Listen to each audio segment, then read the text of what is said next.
Hello and welcome to Ninja Prep. This is Kapil Goyal, your educator and mentor for PG physics. तो कल एक video मैंने आप लोगों के लिए बनाया था जिसमें मैंने रिव्यू किया था, एनालिसिस किया था जो यूपी पीजीटी फिजिक्स का कल पेपर हुआ था, यानी कि 9 मई को जो पेपर हुआ था उसके बारे में मैंने आपको बताया था कि किस टाइप के क्वेश्चंस पूछे गए थे, पेपर का लेवल क्या था और कट ऑफ क्या रह सकता है, इन सब के बारे में बात की थी। सॉल्यूशन का मैंने आपको बोला था कि सब्जेक्ट वाइज मैं इनके सॉल्यूशन लाऊंगा। तो ये वाला जो लेक्चर है इसमें मैकेनिक्स के क्वेश्चंस जितने भी आए थे, करीबन 25 से 26 के क्वेश्चन आसपास क्वेश्चन थे, वो सारे के सारे हम सॉल्व करेंगे। डिटेल्ड सॉल्यूशन उनका मैं बनाऊंगा। क्रॉस वेरीफाई आप लोग कर लेना, आपने क्या आंसर लगाया है या दूसरी जगह और कहीं भी बहुत सारी जगह आपने सॉल्यूशंस देखे होंगे तो वहां से क्या आंसर आ रहे हैं उसके अकॉर्डिंगली क्रॉस वेरीफाई करा लेना। ये मेरे अपने सॉल्यूशंस हैं, कितने सही होते हैं कितने गलत होते हैं, कुछ गलत भी लगे तो आपको कमेंट करके जरूर बता देना, है ना। बाकी क्वेश्चन जो सॉलिड मैकेनिक्स और फ्लूइड मैकेनिक्स थे वो इंजीनियरिंग के टेक्स्ट बुक से उठाए हुए थे, वहां से लिए गए क्वेश्चंस थे। सॉल्यूशन मैंने उनके भी बना दिए हैं, वो देख लेना आप, और वो सॉल्यूशन डेफिनेटली सही है। तो होपफुली आपको जितने भी सॉल्यूशंस मैं कराऊंगा वो अच्छे से समझ आएंगे। और सभी से रिक्वेस्ट रहेगी, प्लीज़ वीडियो को लाइक ज़रूर कर दें, चैनल को सब्सक्राइब ज़रूर कर दें। आपके वीडियो को लाइक करने से, चैनल को सब्सक्राइब करने से इन वीडियोज़ की रीच बनती है और चैनल की भी ग्रोथ होती है। ये जो वीडियो रहेगा इसमें मैकेनिक्स का सॉल्यूशन हम लोग देखेंगे। इसके आगे वाले जो वीडियो आने हैं उनमें ऑप्टिक्स, ईएमटी और बाकी जो सब्जेक्ट्स रहेंगे उनके सॉल्यूशन हम देखेंगे। तो कुल मिलाकर कल तक ये जितने भी डिटेल्ड सॉल्यूशन है वो सारे आ जाएंगे, आप लोग क्रॉस वेरीफाई कर लीजिएगा। बाकी टेलीग्राम के ऊपर मैंने पोल चलाया हुआ है, वहाँ आपके क्या नंबर ऑफ क्वेश्चन सही हो रहे हैं, कितने क्वेश्चन नंबर ऑफ सही हो रहे हैं, उनको आप लोग एक बार अगर आपने टेलीग्राम ग्रुप ज्वाइन नहीं किया है तो टेलीग्राम ग्रुप ज्वाइन कर लेना। वहां से आप पोल में पार्टिसिपेट करना तो उससे एक थोड़ा बहुत आइडिया आ जाएगा कि कितना कट ऑफ रह सकता है। चलिए स्टार्ट करते हैं आज का वीडियो। तो देखो भाई, पहला क्वेश्चन देखो।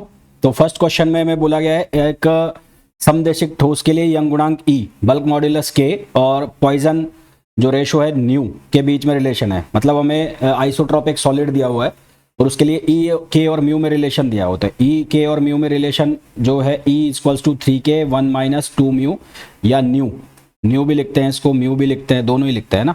तो न्यू, ये रिलेशन हमें दिया गया है। हमें इसमें से पूछा है इसमें से कौन सा सही होगा, और कंडीशन क्या दी है कि यदि न्यू की वैल्यू इंक्रीज होती है और K को क्या रखा जाता है, कांस्टेंट। तो K को कांस्टेंट रखा जाएगा। तो आप ध्यान से दिमाग लगा के देखो, अगर K कांस्टेंट है और न्यू की वैल्यू बढ़ाओगे तो नेगेटिव जो माइनस होने वाला पार्ट है वो इंक्रीज होगा, है ना। तो यदि न्यू इंक्रीज करेगा तो जो नेगेटिव पार्ट है इस इक्वेशन का वो इंक्रीज करेगा। नेगेटिव पार्ट इस इक्वेशन का जो है इंक्रीज करेगा, और इंक्रीज करेगा तो सीधी सी बात है कि यहां पर से कौन सी राशि डिक्रीज करेगी, तो E जो है वो डिक्रीज कर जाएगा। E जो है वो क्या कर जाएगा, डिक्रीज कर जाएगा। क्यों? क्योंकि नेगेटिव पार्ट क्या हो रहा है, बढ़ रहा है। तो E क्या करेगा, डिक्रीज करेगा। तो पहला ऑप्शन सही है। बल्क मापांक यानी कि बल्क मॉड्यूलस वो तो कांस्टेंट रखा हुआ है, गलत है। पॉइजन रेशो गलत, अपरूपण गुणांक गलत। तो कौन सा ऑप्शन सही आ जाएगा, ए ऑप्शन सही आ जाएगा। तो यहां पर करेक्ट आंसर क्या आ जाएगा, ए। अगला क्वेश्चन है a homogeneous isotropic circular cylinder undergoes pure tension. अब प्योर टेंशन की जब कंडीशन होती है तो वहां पर एक फॉर्मूला होता है जो कि होता है शियर स्ट्रेस का फॉर्मूला। तो for shear stress at a point, तो किसी पॉइंट के ऊपर जब हम शियर स्ट्रेस निकालते हैं तो उसका फॉर्मूला होता है tau equals to TR/J। T का मतलब होता है टॉर्क, आर का मतलब होता है डिस्टेंस फ्रॉम सेंटर, और जे का मतलब होता है moment of inertia, polar moment of inertia. तो यहां से जो टाउ है वो प्रोपोर्शनल होता है आर के। अब एक सर्कुलर सिलेंडर के लिए, सर्कुलर सिलेंडर है ऐसा, उसके लिए यदि मैं शियर स्ट्रेस का डिस्ट्रीब्यूशन बनाऊं तो वो डिस्ट्रीब्यूशन जो है वो इस तरह से बनेगा, सेंटर पे होगा 0 और लीनियरली वेरी करेगा, यानी कि इस तरह का डिस्ट्रीब्यूशन आएगा, इस तरह का। तो यहाँ पर जो टाउ है उसकी वैल्यू मैक्सिमम होगी और यहाँ पर जो टाउ है उसकी वैल्यू 0 होगी। ये तो हो गया किसके लिए, प्योर टॉर्जन के केस के लिए। दूसरा जो है बेंडिंग स्ट्रेस, तो बेंडिंग स्ट्रेस के केस में रिलेशन होता है बेंडिंग स्ट्रेस का फॉर्मूला होता है M/I इक्वल्स टू σ/y। ये किसके लिए है, बेंडिंग स्ट्रेस के लिए। ये फॉर्मूला किसके लिए, बेंडिंग स्ट्रेस के लिए। तो सिग्मा जो है उसकी वैल्यू होती है My/I। तो सिग्मा प्रोपोर्शनल हो गया y के। अब यहाँ पर बीम अगर कोई है तो बीम के लिए ये उसका न्यूट्रल एक्सेस कहलाता है। ये क्या कहलाता है, न्यूट्रल एक्सेस। और इसके केस में जो वेरिएशन आता है वो इस तरह से आता है, ऐसे वेरिएशन जो आता है वो ऐसे आता है। मैं वापस बना देता हूँ, इसके केस में जो वेरिएशन आता है वो इस तरह से आता है, यहाँ पर मैक्सिमम होता है बेंडिंग स्ट्रेस, यहाँ पर मैक्सिमम स्ट्रेस बेंडिंग जो बेंडिंग स्ट्रेस है वो मैक्सिमम होता है। एक जगह होता है टेंशन में, एक जगह होता है कंप्रेशन में, डिपेंड करता है कि किस तरह का जो बेंडिंग है वो हो रहा है। तो हमें पूछा है कि इनमें से कौन सा स्टेटमेंट सही है। तो पहला स्टेटमेंट है कि in both cases normal stress varies linearly from the axis and shear stress vanish. तो शियर स्ट्रेस वेनिश मतलब जीरो हो रहा है, वो गलत है, तो पहला गलत हो गया। शियर स्ट्रेस आउटर पे मैक्सिमम है और सेंटर में क्या है, जीरो। बेंडिंग के केस में normal stress varies linearly from the neutral axis, बिल्कुल सही है। न्यूट्रल एक्सिस से क्या कर रहा है, लीनियरली वेरी कर रहा है। और torsional shear stress varies linearly from the axis, तो यहाँ पर भी वेरी कर रहा है लीनियरली, यानी कि सही ऑप्शन यहाँ पर क्या हो जाएगा, बी हो जाएगा। तो यहाँ पर जो सही आंसर है वो क्या आ जाएगा, बी आ जाएगा। ये इंजीनियरिंग का क्वेश्चन है भाई, ये इंजीनियरिंग में, मैकेनिकल इंजीनियरिंग में पढ़ते हैं इसको, या फिर पॉलीटेक्निक डिप्लोमा में इनको पढ़ते हैं, है ना। शायद बीएससी वगैरह में मेरे को नहीं पता, इतना पढ़ाया जाता नहीं पढ़ाया जाता। इंजीनियरिंग का क्वेश्चन है। नेक्स्ट ये भी इंजीनियरिंग का क्वेश्चन है। बीएससी में हालांकि सिलेबस में होते हैं ये चीज़ें, पर इतना डिटेल में जाके इलेबोरेट करते हैं वो शायद नहीं मिलने को होता है वहाँ पर। तो यहाँ पर हमें दिया हुआ है cylindrical pipe of radius R carries a viscous liquid in steady laminar flow, the velocity distribution. अब एक चैप्टर होता है जिसको हम कहते हैं लेमिनार फ्लो। लेमिनार फ्लो के अंदर जो मैक्सिमम वेलोसिटी है सेंटर पर, जो वेलोसिटी का डिस्ट्रीब्यूशन है वो इस फॉर्मूला से दिया जाता है। लेमिनार फ्लो के लिए जो वेलोसिटी का डिस्ट्रीब्यूशन है वो इस फॉर्मूला से दिया जाता है। और ये कहाँ से आता है, इसके लिए आता है हाइगन पाउजिली फॉर्मूला। तो इसके लिए एक फॉर्मूला आता है हाइगन पाउजिली फॉर्मूला। तो वो हाइगन पाउजिली फॉर्मूला आप लोगों ने 11th क्लास में पढ़ा होगा। तो ये जो इक्वेशन है इसका मकसद सिर्फ यही है कि यहाँ से आप पकड़ पाओ कि ये किसकी बात चल रही है। तो ये इसकी बात चल रही है, तो यहाँ से रेट ऑफ फ्लो का जो फॉर्मूला है वो लिखा जाता है पाई r पावर 4 अपॉन 8 ईटा। ईटा का मतलब होता है विस्कोसिटी कोफिशिएंट, और minus dp upon dx। dp upon dx जो होता है वो होता है प्रेशर ग्रेडियंट। तो यहाँ से जब इसको आप रीअरेंज करोगे तो dp अपॉन dx की जो वैल्यू है वो बन जाएगी माइनस, और रेट ऑफ फ्लो हो गया 8q, तो ये पाई r पावर 4, तो dp अपॉन dx हमें चाहिए। तो यहाँ से बनेगा ये ईटा की वैल्यू चाहिए ना, मैं रेडियस r, तो कॉफिशिएंट ऑफ विस्कोसिटी की वैल्यू हमें चाहिए। तो ईटा की वैल्यू हो जाएगी यहाँ से पाई r पावर 4 अपॉन 8q, और ये माइनस बाहर आ गया, और ये हो गया dp अपॉन dx। तो ये ऑप्शन कौन सा बन गया अपना, ये बन गया डी। तो यहाँ पर जो करेक्ट आंसर है वो क्या आ जाएगा, डी आ जाएगा। ये भी इंजीनियरिंग का क्वेश्चन है, लेमिनार फ्लो करके एक चैप्टर होता है उसमें से पूछा गया है। हालांकि आप ये नहीं कह सकते कि आपके सिलेबस में नहीं है, सिलेबस में लिख दिया तो इसका मतलब ये नहीं है कि आपसे इस तरह के क्वेश्चन नहीं पूछे जा सकते हैं। Next, for a spherical liquid film soap bubble for surface tension के लिए जो एक्सेस प्रेशर है उसकी वैल्यू दी है, सरफेस एनर्जी का फॉर्मूला दिया है, तो U इक्वल्स टू 2TA। तो ये तो आसान हो गया क्योंकि यहाँ पर फॉर्मूला लिख दिया। अब A जो है वो बराबर होता है 4 पाई r स्क्वायर के, है ना, क्योंकि स्फेरिकल सरफेस है तो उसका सरफेस एरिया हो गया, तो यहाँ से U प्रोपोर्शनल हो गया r स्क्वायर के। अब हमें बोला है radius of the film is halved, radius जो है उसकी हाफ कर दी जाए, तो U prime upon U equals to R prime upon R, और ये स्क्वायर हो गया। तो यहाँ से ये कितना हो जाएगा 1/4, तो यहाँ से U प्राइम इक्वल्स टू कितना हो जाएगा U/4। तो यहाँ आंसर क्या आ जाएगा, बिकम्स 1/4। तो आंसर यहाँ पर क्या आ जाएगा, सी आ जाएगा। अगला क्वेश्चन देखो। नेक्स्ट क्वेश्चन है, system consist of 2 particles interacting with each other, which one of the following statement is always correct regarding to total linear momentum of the system.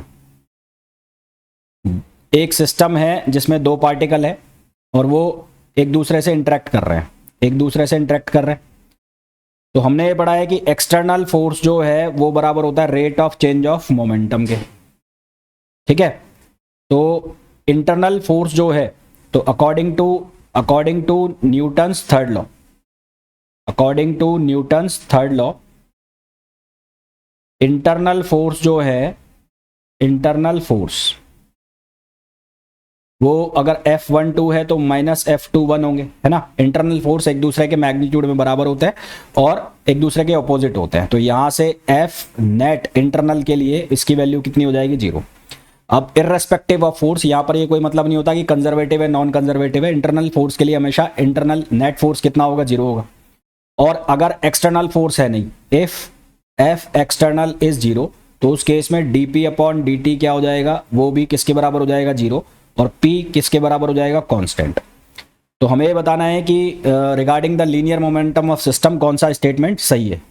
तो it is conserved only if force between particles are conservative. ऐसा कोई चक्कर नहीं, conservative non conservative कुछ भी हो सकता है, इंटरनल फोर्स है ना, इंटरनल फोर्स कुछ भी हो सकता है, वो according to Newton's third law of motion वो बराबर हो जाएंगे मैग्नीट्यूड में, साइन में अपोजिट हो जाएंगे, नेट फोर्स जीरो हो जाएगा। It is conserve only if both particles have equal मास। तो मास का कोई लेना देना ही नहीं है ना, तो इंडिपेंडेंट ऑफ मास, यहां से जो लीनियर मोमेंटम होगा ये क्या होगा, इंडिपेंडेंट ऑफ मास।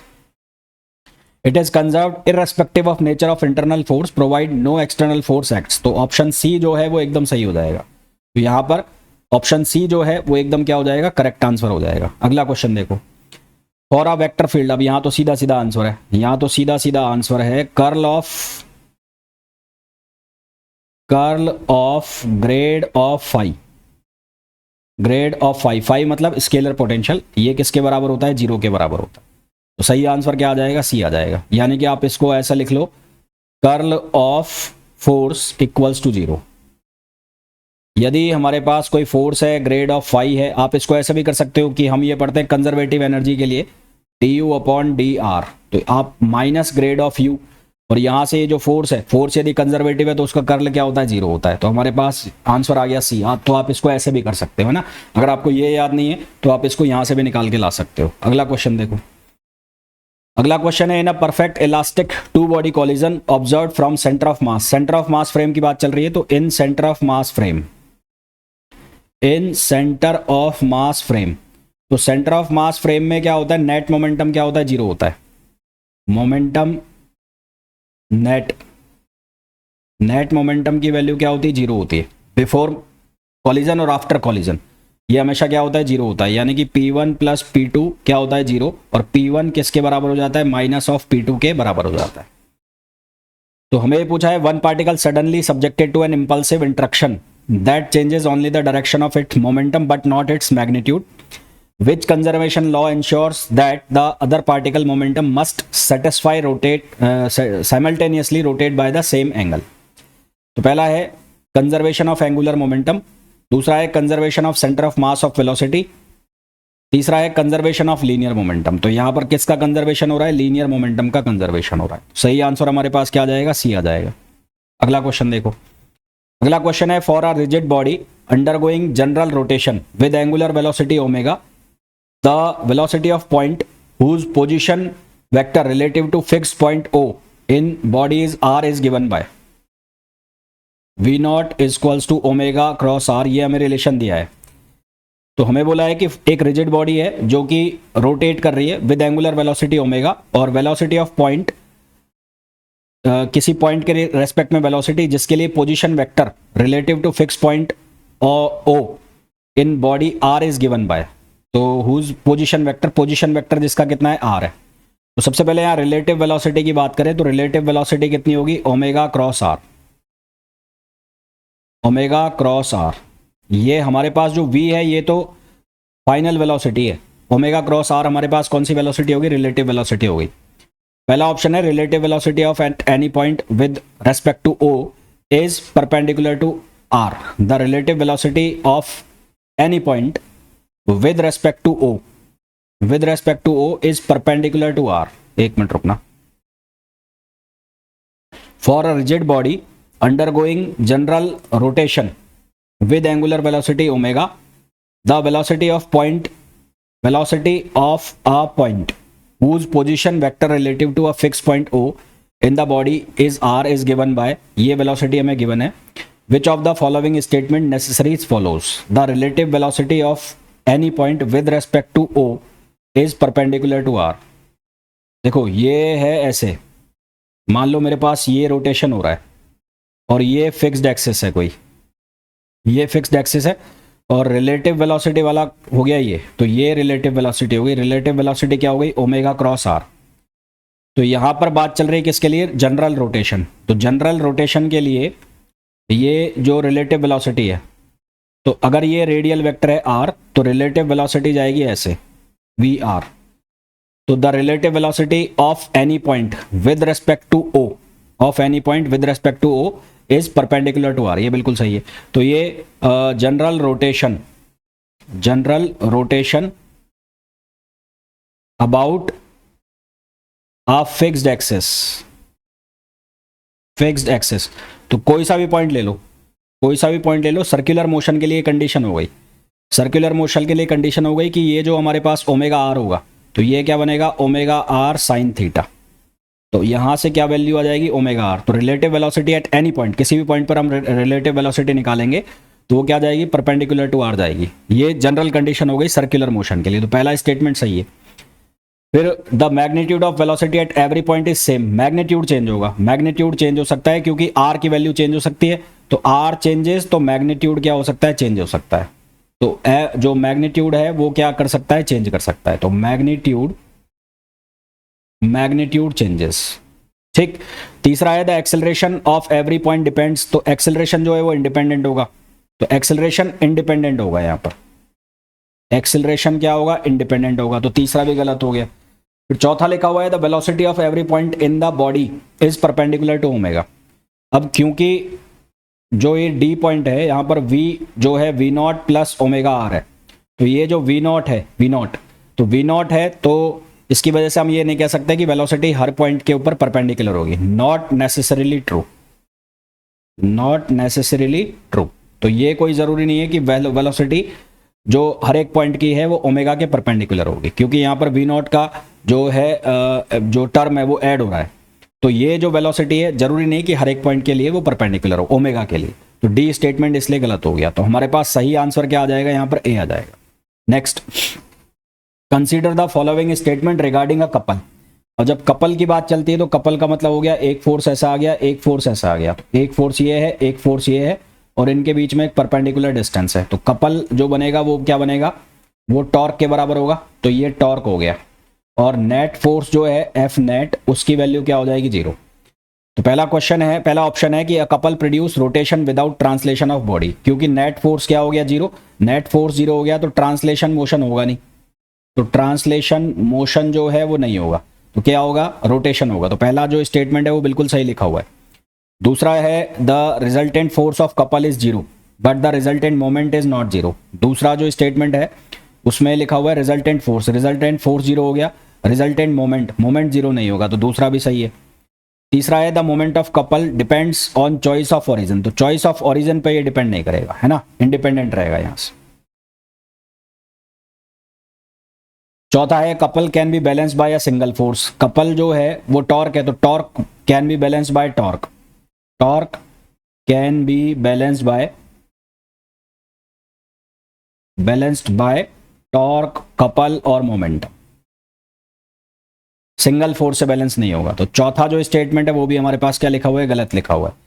तो अब हमें देखना है कौन से स्टेटमेंट सही है। तो पहला ऑप्शन गलत हो गया, दूसरा गलत हो गया, तीसरा गलत हो गया। सही आंसर हमारे पास क्या आएगा, डी आएगा। तो यहां पर करेक्ट आंसर क्या आ जाएगा, डी आ जाएगा। अगला देखो, a particle of mass m moves under a central force with conserved angular momentum at a instant r, जो है पोजीशन वेक्टर वो दिया हुआ है, वेलोसिटी दी हुई है। If when its radial distance become 2a its speed remains v0, what is the angle between its position and velocity vector। तो l जो है वो क्या होता है, m r क्रॉस v। तो पहले l इनिशियल निकाल लो, तो इनिशियल निकालोगे तो r i जो है उसकी वैल्यू क्या है, वो बनेगा ए आई कैप प्लस ए जे कैप, और इसका आप क्रॉस मल्टीप्लाई करा दो वी नॉट आई कैप से। तो इसको जब आप सॉल्व करोगे तो आई क्रॉस आई तो 0 हो जाएगा, जे क्रॉस आई क्या देगा, माइनस के। तो यहां से बनेगा minus M A V not, और ये बनेगा के कैप। हम केवल मैग्नीट्यूड लेंगे तो मैग्नीट्यूड में हमारे पास क्या आ जाएगा, एम ए वी नॉट। ये हमारे पास मैग्नीट्यूड आ गया। अब फाइनल मोमेंटम हम निकालेंगे, तो फाइनल मोमेंटम के लिए जो रेडियल डिस्टेंस है वो 2a हो गई। तो इसको मैं ऐसे लिख दूंगा m इंटू 2a। एंगल निकालना है तो v नॉट और ये साइन थीटा, है ना। अब कंजर्व्ड एंगुलर मोमेंटम है, तो इनिशियल मोमेंटम और फाइनल मोमेंटम दोनों को बराबर करेंगे। तो यहां से बनेगा m a v नॉट और यहां से बनेगा 2m a v नॉट और ये साइन थीटा। तो क्या कैंसिल हो जाएगा, यहाँ m से m कैंसिल हो गया, v0 से v0 कैंसिल हो गया, साइन थीटा जो है उसकी वैल्यू बन गई 1/2, तो थीटा की वैल्यू यहाँ से आ जाएगी 30 डिग्री। तो थीटा का जो आंसर है वो कितना आ जाएगा, 30 डिग्री आ जाएगा। अगला क्वेश्चन देखो, a liquid drop of radius r splits into n identical smaller drop। अब पहली चीज तो आपको यहां से ये पता होना चाहिए कि वॉल्यूम जो है वो कांस्टेंट रहता है, वॉल्यूम सेम रहेगा, तो वॉल्यूम सेम रहेगा तो यहां से एक रिलेशन बनता है, बड़ी जो ड्रॉप होती है उसकी रेडियस और छोटी ड्रॉप की रेडियस के लिए r cube equals to N R cube. तो यहां से जो r है उसकी वैल्यू आ जाती है capital R upon n power 1/3। ये रिलेशन हमारे पास आ जाता है। ये पहली चीज यहां से पकड़नी है आपको। फिर यहां लिखा है assuming temperature remain constant and surface tension is unchanged, which of the following expression correctly gives the ratio of the sum of magnitude of excess pressure. Sum of हमें निकालना है, sum of magnitude of excess pressure, sum of pressure upon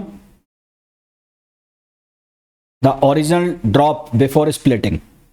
तो हमें निकालना है ratio of sum of magnitude of excess pressure of all drops after splitting to the access pressure of the original drop, access pressure of the original drop जो कि कितना है, delta P. तो initially जो आपके पास प्रेशर होगा, initial delta P किसके बराबर होगा, जब उसको ड्रॉप को ब्रेक नहीं किया है तो वो किसके बराबर होगा, वो बराबर होगा 2t अपॉन आर। किसके बराबर होगा, 2t upon R. Original drop before splitting, तो बिफोर स्प्लिटिंग मतलब ये कैपिटल आर, तो ये बिफोर स्प्लिटिंग है। अब आफ्टर स्प्लिटिंग में आफ्टर स्प्लिटिंग एक दूसरे पेज पे ले लेते हैं इसको। तो after splitting delta P prime equals to 2t upon R prime, या आर हो जाएगा क्योंकि अब यहां पर जो ड्रॉपलेट्स है उसकी बात हो गई। तो यहां से आप r की वैल्यू रख दोगे, तो delta p equals to 2t upon r की जो वैल्यू आई थी हमारे पास, वो r की वैल्यू कितनी थी, r की वैल्यू थी capital R upon n power 1/3, capital R upon n power 1/3। तो यहां से डेल्टा p प्राइम कितना हो गया, ये बन जाएगा इनिशियल p, तो n पावर 1/3। तो ये आफ्टर स्प्लिटिंग है एक ड्रॉप के लिए। अब सम ऑफ ड्रॉप्स निकालना है, तो sum of drops, sum of excess pressure निकालना है, तो सम ऑफ प्रेशर निकालना है। तो सम ऑफ प्रेशर किसके बराबर हो जाएगा, ये बराबर हो जाएगा n into delta p prime. तो यहां से क्या आ जाएगा n, और ये n पावर 1/3 और इंटू डेल्टा p, तो ये कितना हो जाएगा n पावर 4/3 डेल्टा p। तो हमें क्या निकालना है, हमें निकालना है सम ऑफ प्रेशर्स और अपॉन किसकी वैल्यू निकालनी है, डेल्टा p की। तो यहां से हमारे पास आंसर आ जाएगा n पावर 4/3। तो हमारे पास जो आंसर आएगा वो कितना आएगा, n पावर 4/3। और n पावर 4/3 जो है वो कौन सा आंसर हो गया, वो हो गया बी ऑप्शन हो गया। तो हमारे पास यहां से करेक्ट आंसर क्या आ जाएगा, वो आ जाएगा B, n power 4/3, B option. तो इसका जो सही आंसर है वो आ जाएगा बी। ठीक है, नेक्स्ट क्वेश्चन देखो। नेक्स्ट क्वेश्चन है which one of the following statement correctly distinguish a central force from a general conservative force। अब सबसे पहले अगर मैं सेंट्रल फोर्स की बात करूं, सेंट्रल फोर्स, तो central force always directed towards a point, always directed towards a fix point और varies according to distance from fixed point, distance from fixed point। और इसका जो मैग्नीट्यूड है वो मैग्नीट्यूड हम कैसे लिखते हैं, वो लिखते हैं F और FR और R के। और सेंट्रल फोर्स जो होता है वो हमेशा कंजर्वेटिव होता है, central force always conservative.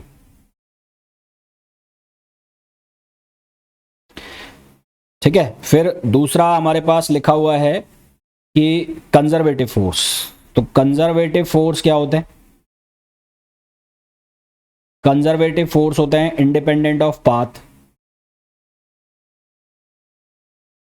Independent of path और एक साइक्लिक प्रोसेस में इसका जो वर्क डन है वो कितना आता है, 0 आता है। साइक्लिक प्रोसेस वर्क डन जो है वो इसका कितना आता है, 0 आता है। तो एक जो कंजर्वेटिव फोर्स है तो वो एक कांस्टेंट भी हो सकता है, तो इट कैन बी कांस्टेंट। तो इसका मतलब जो सेंट्रल फोर्स होगा वो कंजर्वेटिव होगा, पर कंजर्वेटिव फोर्स हमेशा सेंट्रल फोर्स हो, कोई जरूरी नहीं है। तो यानी कि पहला जो है वो सही लिखा हुआ है एकदम। दूसरा है central force is always non conservative, ये तो वैसे ही गलत हो गया। Every conservative force must be central, गलत हो गया। Conservative force must always act along, ये गलत हो गया। तो पहला स्टेटमेंट यहाँ पर जो है वो सही लिखा हुआ है। अगला क्वेश्चन देखो, फ्लूइड मैकेनिक्स का क्वेश्चन है भाई ये, इनकम्प्रेसिबल का। यहाँ पर बर्नौलीज थ्योरम आपको लगानी है। बर्नौलीज थ्योरम आप लगाओगे तो क्या लिखोगे, P1 upon rho G plus, यहाँ पर क्या हो जाएगा, हाफ रो जी लगा दिया ना, P1 अपॉन रो जी, और ये हो जाएगा rho V1 square. Velocity satisfies AX constant and Bernoulli's equation if the radius decreases to 1/2 of its initial value. Radius जो है वो 1/2 ऑफ इट्स इनिशियल वैल्यू तक डिक्रीज कर जाती है। Which expression gives the correct pressure drop between the wide end narrow section. Narrow sections के लिए यार ये है क्वेश्चन, एग्जैक्टली ये क्वेश्चन दिया गया है। यहाँ इतना बड़ा माहौल बनाया गया है तो ये दिया गया है। यहाँ पर एक सेक्शन ले लो, तो यहाँ पर बर्नौलीज थ्योरम लगा लो, P1 upon rho G plus rho V square, है ना, ये इसी इक्वेशन से बनाया गया है, इससे डिवाइड किया गया है इसको। तो रो वी स्क्वायर और ये बनेगा यहाँ पर H इक्वल्स टू ये P2 upon rho G plus यहाँ से बनेगा रो वी स्क्वायर और प्लस ये H। तो हाइट सेम होगी, लेवल यहाँ पर ले लिया, तो H और H क्या होंगे, आपस में कैंसिल हो जाएंगे। तो ये H और H तो हो गए कैंसिल, क्योंकि दोनों का लेवल क्या हो गया, सेम हो गया। दोनों का लेवल सेम हो गया, और यहाँ पर 2 हो रहेगा ना, हाफ भी लगेगा ना, या 2, और यहाँ पर 2 भी लगेगा। तो आपको क्या निकालना है, प्रेशर का डिफरेंस। तो प्रेशर का डिफरेंस जो है वो हो जाएगा P1 upon rho G minus P2 upon rho G equals to, यहाँ से बनेगा हाफ, और ये V2 हो जाएगा यहाँ पर वेलोसिटी, और यहाँ पर वेलोसिटी हो जाएगी V1। तो हाफ, ये रो कॉमन आ गया, ये आ गया V2 square minus V1 square, V2 square minus V1 square, ये आ गया। तो अब हमें क्या निकालना है, रो तो आ गया ना, यहाँ पर रो मैंने ऑलरेडी ले लिया ना, मैं रो क्यों ले रहा हूँ दो जगह। P1 अपॉन रो जी, तो यहाँ से V1 आएगा और यहाँ से V2 आएगा, ठीक है, रो जी एच, ठीक। तो यहाँ से अब मैं इसको सॉल्व करूंगा, तो डेल्टा P, तो डेल्टा P की वैल्यू कितनी आएगी, हाफ, और ये रो, और ये बनेगा V2 square minus V1 square, और ये बन जाएगा रो जी, है ना। तो सही आंसर हमारे पास कितना आएगा, सही आंसर हमारे पास आ जाएगा ए ऑप्शन आ जाएगा। तो करेक्ट आंसर क्या आ जाएगा, ए आ जाएगा। अगला क्वेश्चन देखो, अगला क्वेश्चन है, rigid body rotates with a time dependent angular velocity for a point at position R relative to a fixed origin, the total acceleration is given by. तो टोटल एक्सेलरेशन की जो वैल्यू है वो है alpha R plus omega cross R, ये value दी हुई है। तो ये जो पहला वाला है ये तो हो गया टेंजेंशियल एक्सेलरेशन AT, पहला वाला जो हो गया ये हो गया टेंजेंशियल AT, और दूसरा वाला जो हो गया ये हो गया centripetal,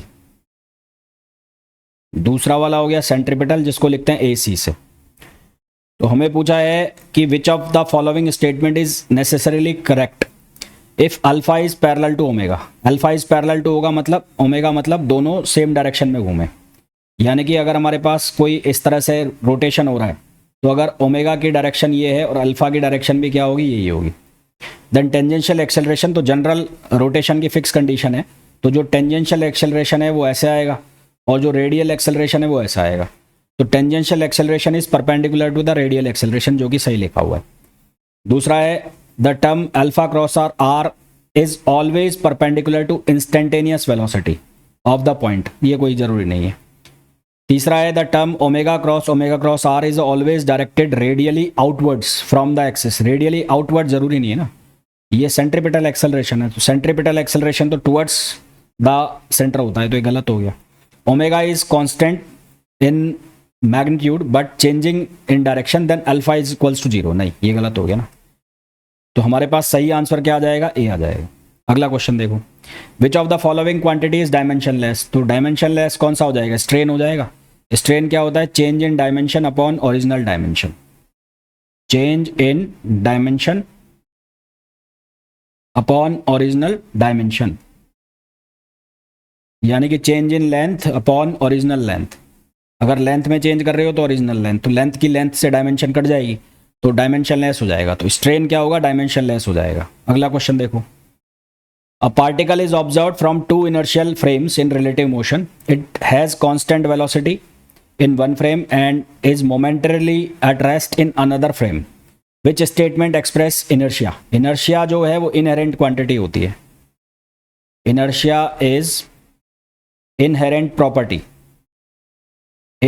property of the system, inherent property of the system independent of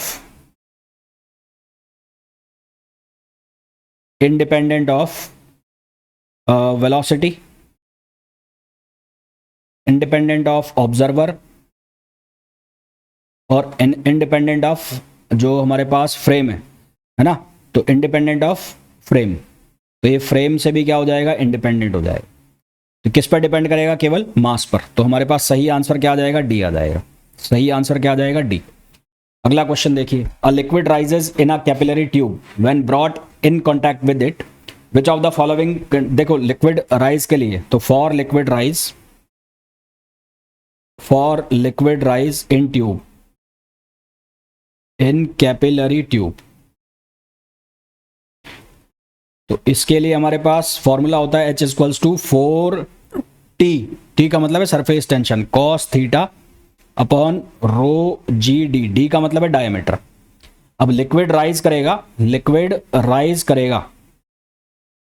क्या लिख रहा हूं मैं, लिक्विड राइज करेगा जब H क्या होगा, पॉजिटिव होगा, और H पॉजिटिव होने के लिए कॉस थीटा क्या होना चाहिए, पॉजिटिव होना चाहिए। तो कॉस थीटा क्या होना चाहिए, पॉजिटिव। तो कॉस थीटा पॉजिटिव कब आएगा, जब थीटा की वैल्यू एक्यूट रहेगी। थीटा की वैल्यू एक्यूट का मतलब है लेस देन 90 डिग्री। जब थीटा लेस देन 90 डिग्री होगा तभी वो राइज करेगा। यहां पर कंडीशन बोली है मैं राइज करने की, तो angle of contact is greater than 90 degree, तो ग्रेटर देन 90 डिग्री पे गलत हो गया। दूसरा है angle of contact is less than 90 degree. Less than 90 degree होगा तो एडहेसिव फोर्स ज़्यादा हो जाएंगे, एडहेसिव फोर्स जो है वो ज़्यादा होंगे और कोहेसिव फोर्स क्या होंगे, कम होंगे। तो एडहेसिव फोर्स जब ज़्यादा हो जाएगा तो वो ऊपर चढ़ जाएगा, और कोहेसिव फोर्स जब ज़्यादा हो जाएगा तो वो नीचे आ जाएगा। तो बी स्टेटमेंट सही हो गया। सी है the angle of contact is equal to 90 degree, ये गलत हो गया। The angle of contact is greater than 90 degree and cohesive force, ये सही लिखा हुआ है, पर यहाँ पर जो हमें पूछा है राइजेस, तो यहाँ पर ये गलत इसलिए हो गया कि जब angle of contact greater than 90 degree होगा तो कोहेसिव फोर्स डोमिनेट करेंगे, और कोहेसिव फोर्स डोमिनेट करेंगे तो ये किधर आएगा, फॉल्स डाउन आएगा। तो यहाँ पर क्या आएगा, फॉल डाउन। तो हमारे पास यहाँ सही स्टेटमेंट क्या हो जाएगा, बी हो जाएगा, बी। तो इसका जो करेक्ट आंसर आ जाएगा वो क्या आ जाएगा, बी आ जाएगा। अगला क्वेश्चन है, thin uniform triangular lamina has vertices. एक थिन यूनिफॉर्म ट्राइंगुलर लेमिना है, उसके वर्टाइसेस दिए हैं 0,0, ये दिया है A,0 और यहाँ दिया है 0,B। तो इसके सेंटर ऑफ मास के कोऑर्डिनेट्स निकाल लो। तो x1 0 प्लस A और प्लस 0 अपॉन 3 हो जाएगा। तो यहाँ से कितना आ जाएगा, A/3, और इसी तरह से YCM जो है वो कितना आ जाएगा, B/3। YCM कितना आ जाएगा, B/3 आ जाएगा। हमें बोला है यदि जो mass of lamina M, capital M है, find the x coordinate of the centre of mass of the combined body. कब, जब एक small point mass is attached with vertices A,0। यहाँ से एक स्मॉल पॉइंट जो है जिसका मास m है उसको बांध दिया जाता है।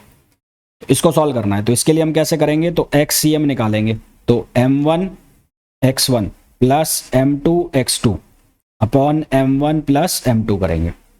तो कैपिटल M एक मास हो जाएगा और XCM की वैल्यू कितनी हो जाएगी, पहले वाले की A/3 प्लस स्मॉल मास जो आपने अटैच किया है वो M, और उसका जो कोऑर्डिनेट है वो A दिया हुआ है, तो ये हो जाएगा capital M plus small m।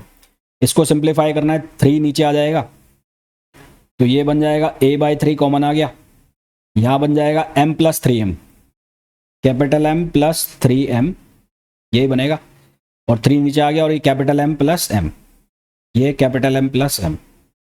तो सही आंसर हमारे पास कौन सा बन रहा है? सी। तो हमारे पास जो करेक्ट आंसर है वो क्या आ जाएगा? सी आ जाएगा। नेक्स्ट देखो,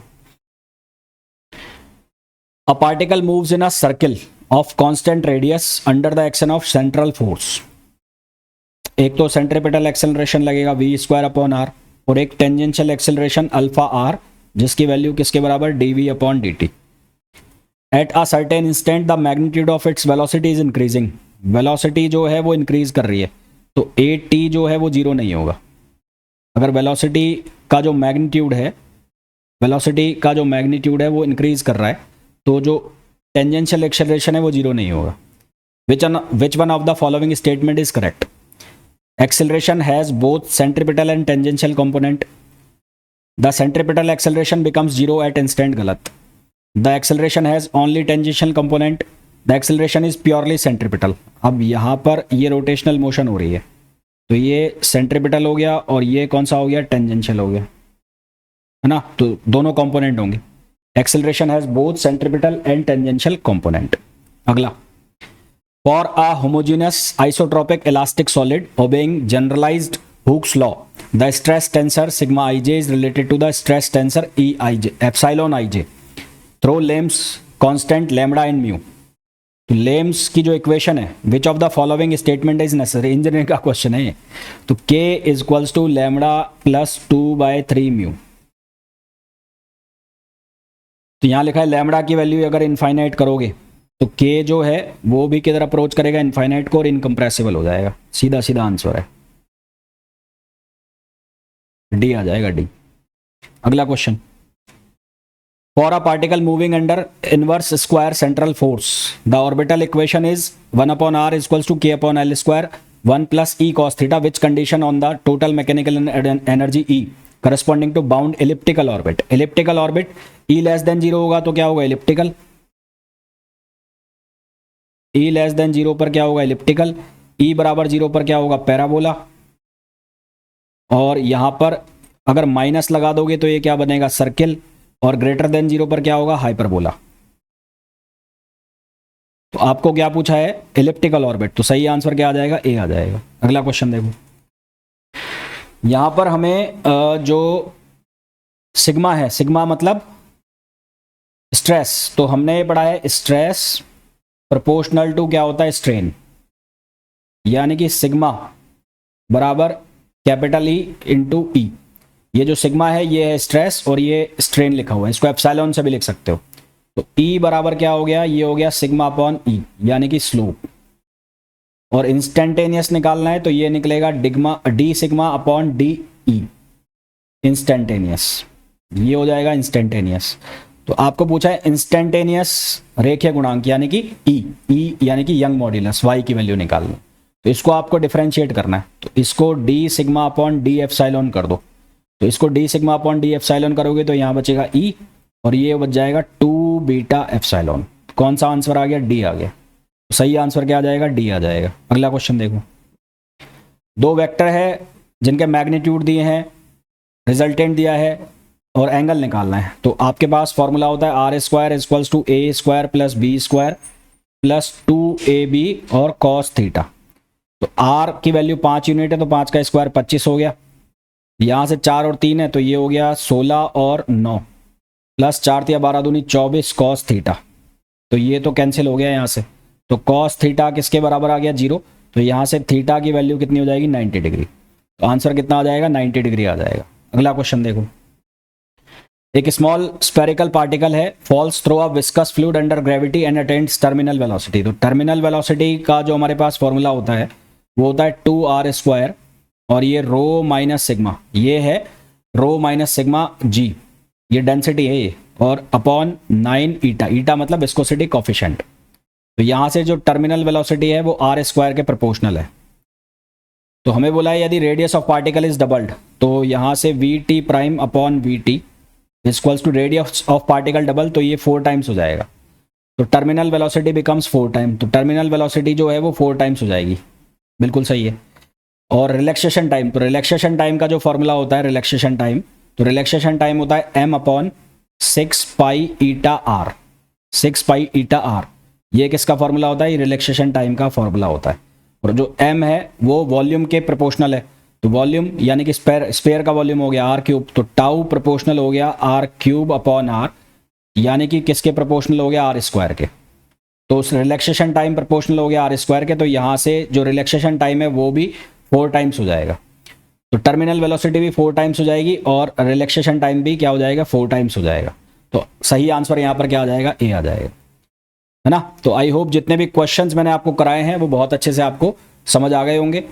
और हाँ, एक क्वेश्चन और रह गया, a satellite of mass m moves in a circular orbit, तो यहाँ वेलोसिटी दी है सैटेलाइट की सर्कुलर ऑर्बिट की, ये तो v जो है वो इनवर्सली प्रोपोर्शनल है स्क्वायर रूट ऑफ रेडियस के। तो ये हमें बोला है कि यदि रेडियस को इंक्रीज किया जाएगा तो इनमें से कौन सी क्वांटिटी डिक्रीज होगी, तो रेडियस इंक्रीज करोगे तो जो ऑर्बिटल मोमेंटम है वो तो डिक्रीज होगा ही होगा, वेलोसिटी सॉरी, तो पहला सी तो है, ये तो कंफर्म है। टाइम पीरियड की अगर बात करोगे तो टाइम पीरियड प्रोपोर्शनल होता है r⁻3/2 के, तो ये घटाओगे अगर रेडियस को इंक्रीज करोगे तो टाइम पीरियड भी इंक्रीज होगा। टोटल मैकेनिकल एनर्जी जो है उसको हम लिखते हैं E = -gmm/2r, तो r की वैल्यू अगर डिक्रीज करोगे तो नेगेटिव वैल्यू जो है वो क्या होगी, इंक्रीज करेगी, यानी कि नेगेटिव वैल्यू इंक्रीज करने का मतलब है डिक्रीज करेगी, तो ये भी गलत हो गया। और ऑर्बिटल में एंगुलर मोमेंटम को हम लिखते हैं mvr, तो यहाँ से ये क्या हो जाएगा m और ये हो जाएगा gm और √r, तो l भी क्या होगा, इंक्रीज करेगा, तो ये भी क्या होगा, गलत हो गया। तो ये क्वेश्चंस हो गए मैकेनिक्स के, जो कि यूपी पीजीटी 2026 9 मई वाला पेपर जो उसमें पूछे गए थे मैकेनिक्स के, जितने भी क्वेश्चंस थे वो सारे मैंने आपको करा दिए। होपफुली सॉल्यूशंस आपको समझ में आ गए होंगे। क्वेश्चंस का जो लेवल था अच्छा खासा था, काफ़ी सारे क्वेश्चन सॉलिड के और फ्लूइड के इंजीनियरिंग की जो बुक्स है वहाँ से उठाए गए थे, सीधे सीधे वहाँ से पूछे गए थे। इसके अलावा भी बाकी जो क्वेश्चंस थे उनके लिए आपको डीप थ्योरी की रिक्वायरमेंट थी, यानी कि थ्योरी को आपने प्रॉपरली पढ़ा हुआ हो। न्यूमेरिकल आपने देखा होगा इनमें ना के बराबर थे, न्यूमेरिकल कुछ था ही नहीं इनमें। तो होपफुली जितने भी सॉल्यूशंस मैंने कराए हैं वो बहुत अच्छे से आपको समझ आ गए होंगे।